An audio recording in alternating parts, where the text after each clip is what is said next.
Hello guys, in this video I'm going to show you how to download all your YouTube videos at once. It's very simple.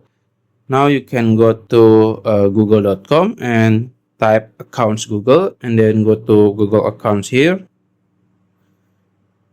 And then after that, you can go to data and privacy.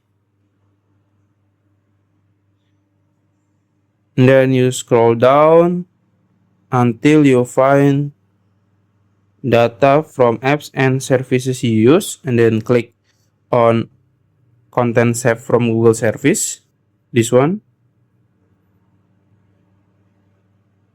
and then you can scroll down until you find YouTube and you can click download.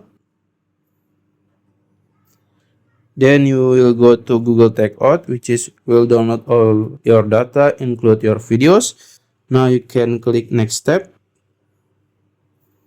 and then you can choose the destination. You can choose Drive, Dropbox, and others. Also, you can choose the frequency, the file type, and then the file size.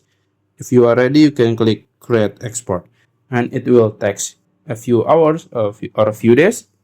Depends on uh, the size. That's it. Thank you.